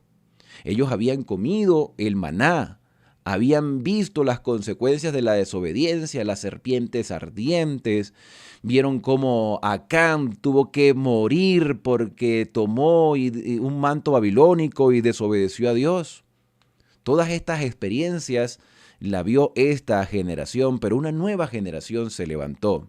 Hoy dice el versículo 10 que después se levantó esa otra generación que no conocía al Señor ni la obra que había hecho por Israel. No conocían al Señor. ¿Cómo es eso que no conocían al Señor? En el libro Patriarcas y Profetas, en la página 529, se expresa que mientras se extinguió la generación que había recibido instrucciones de Josué, la idolatría hizo poco progreso. Pero los padres, esa generación del tiempo de Josué, los padres habían preparado el terreno para la apostasía de sus hijos. Entonces, ¿cómo era que la nueva generación no conocía al Señor?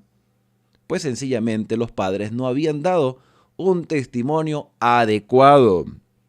La desobediencia y el menosprecio que tuvieron por las restricciones del Señor los que habían entrado en posesión de Canaán, sembraron malas semillas que continuaron produciendo su amargo fruto durante muchas generaciones. Los hábitos sencillos de los hebreos los habían dotado de buena salud física, pero sus relaciones con los paganos los indujeron a dar rienda suelta al apetito y a las pasiones, lo cual redujo gradualmente su fuerza física y debilitó sus facultades mentales y morales. Por sus pecados fueron los israelitas separados de Dios. Su fuerza les fue quitada y no pudieron ya prevalecer contra sus enemigos, y así fueron sometidos a las mismas naciones que ellos pudieron haber subyugado con la ayuda del Señor. El Señor les prometió ayuda, pero los padres descuidaron su responsabilidad de instruir a sus hijos. Pero esta instrucción no solamente tenía que ver con la teoría, porque la teoría la tenían. La repetían a sus hijos cada mañana, cada noche, en los postes de la casa, al salir, al entrar. La teoría estaba. El problema era que no lo llevaban a la práctica. Tenían meras formas de culto, pero no había una relación personal con el Señor. Los hijos conocían de Dios, pero no conocían a Dios. Y eso es precisamente lo que puede estar ocurriendo en este momento. En cada hogar, en cada familia cristiana, podemos ver que aunque tratamos de hacer lo posible por conocer del Señor, no tenemos una intimidad personal. Nuestros hijos no son movidos a acercarse a Dios cada mañana por su propio esfuerzo. Ven los cultos matutinos y vespertinos como simplemente formalidades. Asistir al culto una vez por semana. Algunos, como dice la Escritura, lo hacemos en sábado. Otros, quizás por la tradición, lo hacen el día domingo. Pero se convierte en un formalismo. Si no fuera formalismo, entonces ¿cuál es la respuesta a que muchos de los hijos de padres cristianos se apartan de la fe cuando llegan a la edad juvenil o a la edad adulta? Instruye al niño en su camino, dice la Escritura, y aun cuando fuere viejo no se apartará de él. Pero muchos de nuestros hijos hoy no están en el pueblo de Dios. Algo pasó. Debemos tener intimidad con el Señor. El aceite de nuestras lámparas quizás no esté en este momento. La relación personal con el Señor quizás no exista. Conocemos de sus mandamientos, conocemos de sus acciones, conocemos las historias bíblicas, pero no hay una relación personal y transformadora. Hemos descuidado la oración, hemos descuidado el estudio profundo de la Escritura para conocer la voluntad del Padre Celestial. Quizás estamos entretenidos en otras cosas o no le hemos prestado atención debida a lo que Dios ha revelado. Y una generación se levantó sin conocer al Señor. Como hoy, muchas familias han visto generaciones levantarse y ver a sus hijos apartarse de la fe. Versículo 11, entonces los israelitas, como consecuencia de este descuido espiritual, hicieron lo malo a los ojos del Señor y sirvieron a los Baales. Dejaron al Señor, el Dios de sus padres, que los había sacado de Egipto, y adoraron sorprendentemente, dejaron de conocer a Dios y aprendieron a adorar a los dioses de los pueblos vecinos, y provocaron el enojo del Señor, dejaron al Señor y adoraron a Baal. Entonces el enojo del Señor se encendió contra Israel y los entregó en manos de salteadores que los despojaban. Los abandonó en manos de sus enemigos y no pudieron enfrentarlos más. Dios asume nuestros delitos y nuestros pecados. ¿Dios abandonó a Israel? No. Dios no abandonó a Israel. Dios retrajo su protección. Dios se apartó su protección del pueblo porque el pueblo no le conocía, no le respetaba, no le adoraba. Sin embargo, aquí hay un mensaje de esperanza. Porque dice el libro Patriarcas y Profetas en la misma página 529 que no obstante Dios no abandonó por completo a su pueblo. Siempre hubo un remanente que permanecía fiel al Señor y de vez en cuando el Señor suscitaba hombres fieles y valientes para que destruyeran la idolatría y libraran a los israelitas de sus enemigos. ¿Cómo sabemos que había un remanente? Porque en este mismo capítulo 2 hay un grupo de hombres y mujeres que claman a Dios. Si claman a Dios era porque creían en Dios y tenían una relación con Él. Así como tú y yo debemos clamar al Señor. Pero vamos a leerlo. Dice el versículo 15 que donde quiera que salía, la mano del Señor estaba con ellos. Y dice el versículo que para mal. ¿Por qué para mal? Porque recibían las consecuencias de su desvío. Tal como lo había dicho y jurado, así tuvieron gran aflicción. Pero el Señor levantó jueces, hombres y mujeres, jueces, liberadores. Estos liberadores, estos libertadores que el Señor levantó, dice que despojaban a sus enemigos. Pero tampoco oyeron a los jueces, los rebeldes no escucharon a los fieles, sino que se prostituyeron tras otros dioses y los adoraron. Bien pronto se apartaron del camino de sus padres, que obedecían los mandamientos del Señor, pero ellos no lo hicieron así. A pesar de las imperfecciones de sus padres, esa generación anterior sí guardaba los mandamientos de Dios. Había fieles, sí, siempre ha habido infieles, pero también ha habido fieles a lo largo de la historia. Y esta generación, su mayoría se volvió infiel y Dios tuvo un pequeño remanente. Versículo 18. Cuando el Señor les levantaba un juez, Él estaba con el juez y los libraba de los enemigos todo el tiempo de aquel juez, porque el Señor se conmovía por sus gemidos a causa de la opresión que sufrían. ¿Quiénes eran los que clamaban? ¿Quiénes eran los que gemían? Los fieles. Los infieles no claman al Señor. Los infieles no buscan al Señor. Una persona puede estar pasando una terrible necesidad y si no conoce al Señor y no le interesa, no va a clamar por Él. Solo clamarán los fieles o los que todavía tienen algún deseo de acercarse al Señor y de hacer su voluntad. Pero cuando el juez moría, volvían a corromperse más que sus padres, siguiendo a otros dioses para servirlos y para adorarlos. El clamor de los fieles ayuda la dificultad del infiel, pero cuando el infiel se ve ya libre de opresión, continúa corrompiéndose más y no reconoce la mano del Señor. Lo mismo pasa el día de hoy. Rehusaban abandonar sus malas prácticas y su obstinado corazón.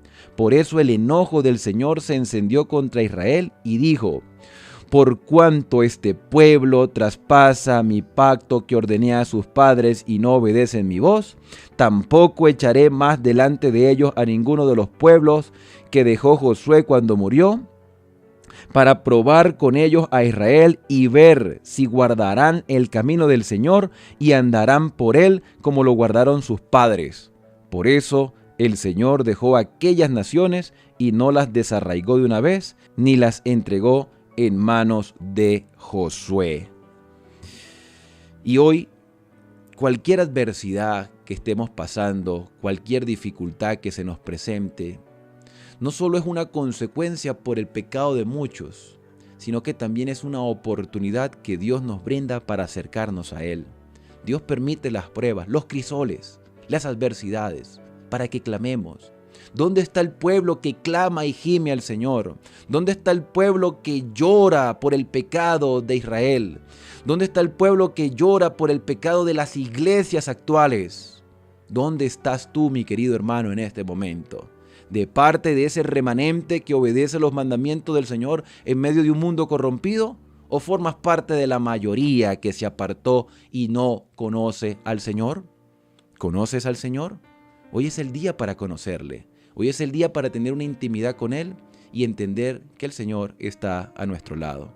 Y Dios no se apartará jamás de sus fieles y les proveerá libertadores. Y el mayor libertador que ha levantado la historia de este mundo se llama Cristo Jesús, que hoy está a la diestra del trono de la majestad y que es ministro del santuario, de aquel verdadero tabernáculo que levantó el Señor y no el hombre, y que a través de Cristo podemos acercarnos con libertad al Padre Celestial solo por sus méritos y por su gracia divina. Y su Espíritu Santo, que nos convence de pecado, justicia y juicio, nos permite reconocer nuestra condición para ir con libertad al Padre Celestial. Y eso es un mensaje de esperanza. ¿De parte de quién estarás enfrentando tu vida a partir de este momento? Bueno, la decisión será solo tuya. Pero yo y mi casa, dijo Josué, serviremos al Señor. Únete conmigo en esta oración. Querido Padre, muchas gracias por la oportunidad que nos das de conocerte cada día. La historia del pueblo de Israel nos muestra que una generación se levantó sin conocerte o no querían conocerte. Pero hoy nosotros nos levantamos en este día con el propósito de seguir tu voluntad. Gracias por la compañía de tu Espíritu Santo y porque tú nos libertas del pecado. Nos permite, Señor, acercarnos delante de tu presencia solo por los méritos de Cristo. Ayuda a cada hermano, cada amigo que se da cita a estudiar tu palabra, a conocer tu voluntad y a vivirla, a compartirla también con otras personas. Porque estamos seguros, Señor, de que tú nos proteges del mal y nos ayudas en nuestra debilidad. Son agradecimientos que te hacemos en el santo y bendito nombre de Cristo Jesús. Amén. Bien, y ahora al despedirnos, decimos a cada uno: Dios te bendiga y te guarde. Haga resplandecer Dios su rostro sobre ti y tenga de ti misericordia. Dios alce sobre ti su rostro y ponga en ti paz. Nos vemos en un próximo video aquí en Esperanza, el canal de las Sagradas Escrituras.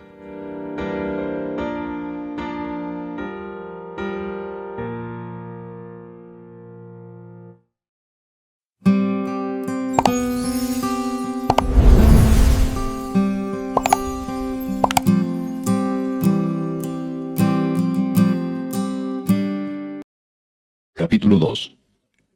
El ángel de Jehová subió de Gilgal a Boquim y dijo, Yo os saqué de Egipto y os introduje en la tierra de la cual había jurado a vuestros padres, diciendo, No invalidaré jamás mi pacto con vosotros, con tal que vosotros no hagáis pacto con los moradores de esta tierra, cuyos altares habéis de derribar.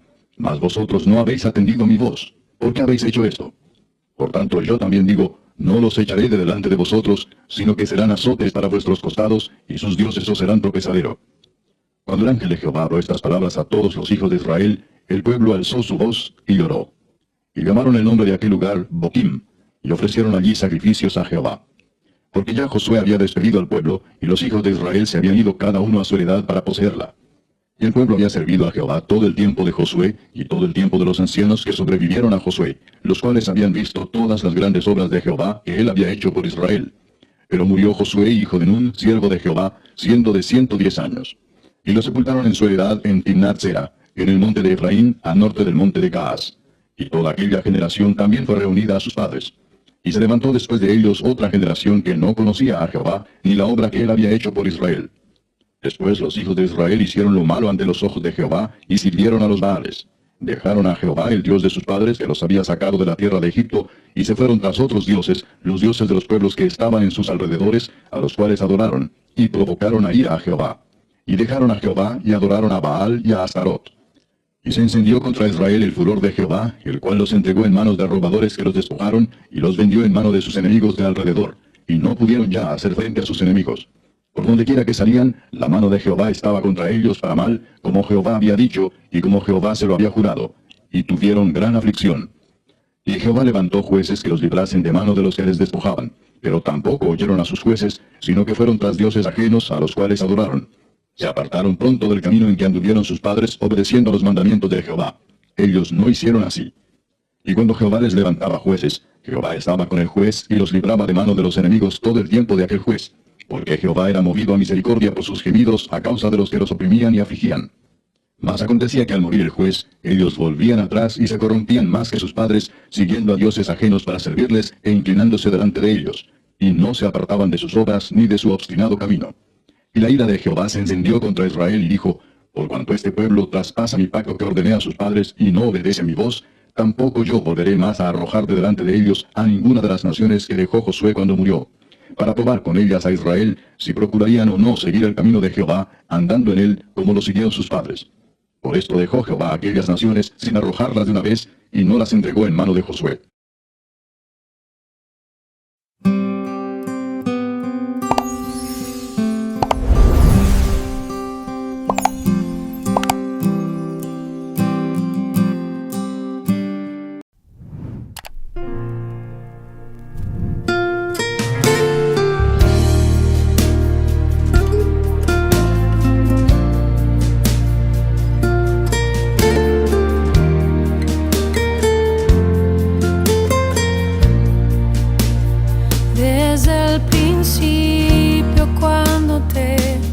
Necesité desde el momento cuando la mirada alcé, desde ese día cuando sola me encontraba,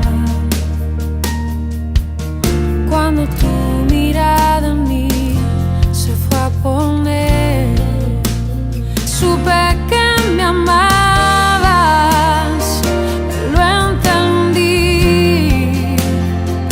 Supe que buscabas más de mí,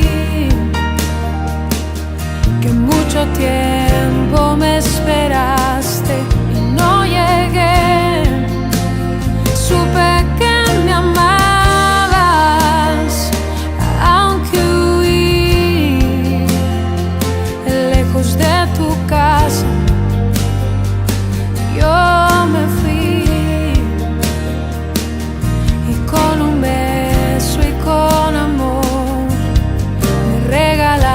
Tu perdón y estoy aquí.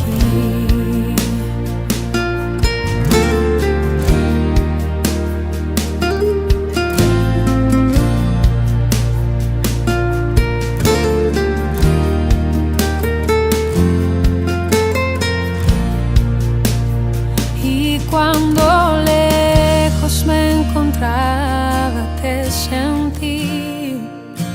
Sabía que entonces me cuidabas y te oí como un susurro. Fue tu voz en el silencio.